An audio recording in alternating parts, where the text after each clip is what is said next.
বিসমিল্লাহির রহমানির রহিম। প্রিয় শিক্ষার্থীরা, তোমরা কেমন আছো? আশা করি ভালো আছো। আজ ষষ্ঠ শ্রেণীর 1.4-এর অঙ্ক নিয়ে হাজির হলাম। আশা করি তোমরা অঙ্কগুলো সহজে বুঝতে পারবে।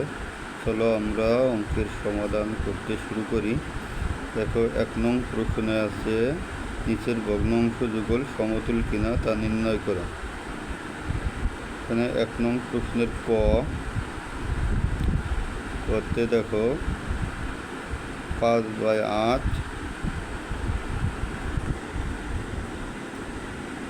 এবং 15/24 এই ধরনের একটা অঙ্ক দেওয়া আছে।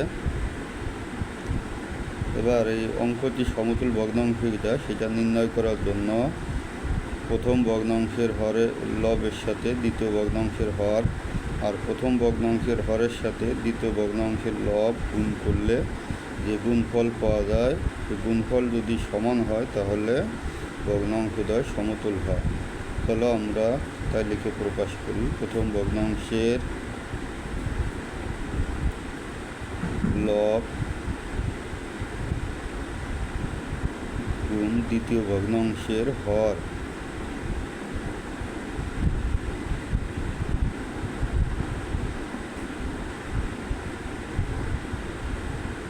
সমান 5 গুণ 24, 524 গুণ করলে 120 পাওয়া যায়। পরবর্তীতে দেখো, প্রথম ভগ্নাংশের হর ইন্টু দ্বিতীয় ভগ্নাংশের লব 8 গুণ 15, 8 15 120। এবার দেখো, দুইটি ভগ্নাংশের গুণফল কিন্তু সমান। যেহেতু দুই গুণফল দ্বয় পরস্পর সমান, তাই গুণফল দ্বয় পরস্পর সমান,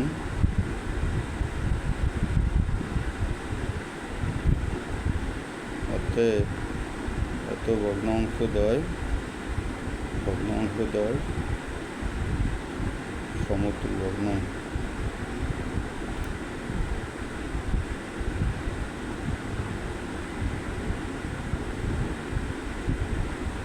আমরা এখানে ভগ্নাংশটা তুলে দিতে পারি।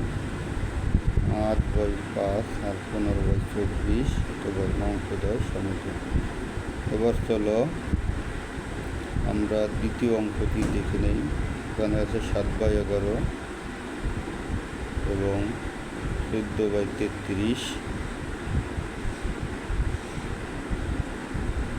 এবার একই নিয়মে আমরা প্রথম অঙ্কটি যেভাবে করছিলাম সেই একই নিয়মে অঙ্কটি আমরা সমাধান করার চেষ্টা করব। দেখো, প্রথম ভগ্নাংশের লব গুণ দ্বিতীয় ভগ্নাংশের হর, দ্বিতীয় ভগ্নাংশের হর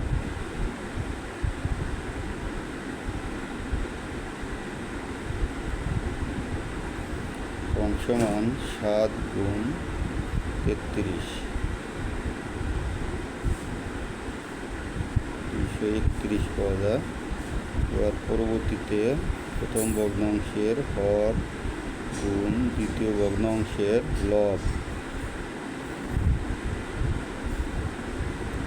11 গুণ 14, 11 আর 14 গুণ করলে দেখো 14 4 15 154। গুণফল দ্বয় অসমান। যেহেতু গুণফল দ্বয়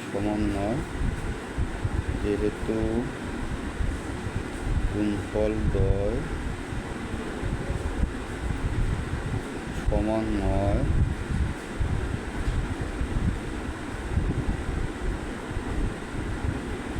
তাই এত ভগ্নাংশদ্বয় 7/11 এবং 14/33 এত ভগ্নাংশদ্বয় সমতুল নয়। যদি গুণফল সমান হয় তাহলে সমতুল, গুণফল যদি অসমান হয় তাহলে অসমতুল নয়, এটা লিখতে হবে। এতটুকু লিখলেই তোমরা অঙ্কের সমাধানটি করতে পারবে। তাহলে আমরা পরবর্তীতে গ নম্বর অঙ্কের সমাধান দেখে নেই। এবার গ নম্বর অঙ্কটি দেখো, একই নিয়ম, তিনটা অঙ্ক একই নিয়মে করতে হবে। তোমরা যদি একটু চেষ্টা করো তাহলে কিন্তু অঙ্কগুলো সহজে সমাধান করা সম্ভব। প্রথম ভগ্নাংশের লব গুণ দ্বিতীয় ভগ্নাংশের হর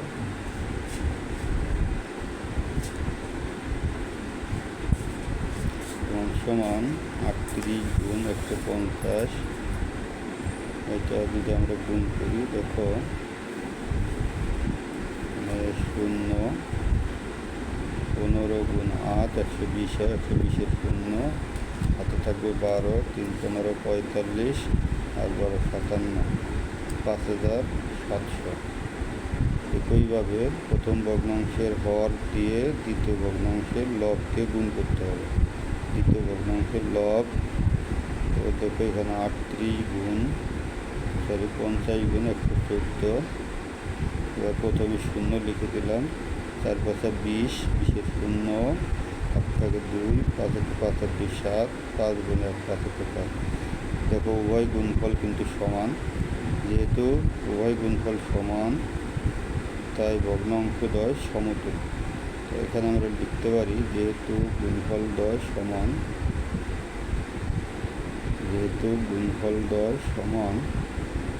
সুতরাং ভগ্নাংশদ্বয় 3/50 ও 114/150 ভগ্নাংশদ্বয়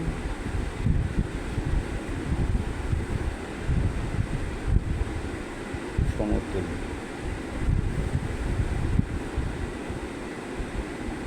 আশা করি অঙ্কটি বুঝতে পেরেছ। পরবর্তীতে আবার তোমাদের জন্য 2 নং অঙ্কের সমাধান নিয়ে হাজির হবে। সে পর্যন্ত তোমরা ভালো থেকো। দেখা হবে।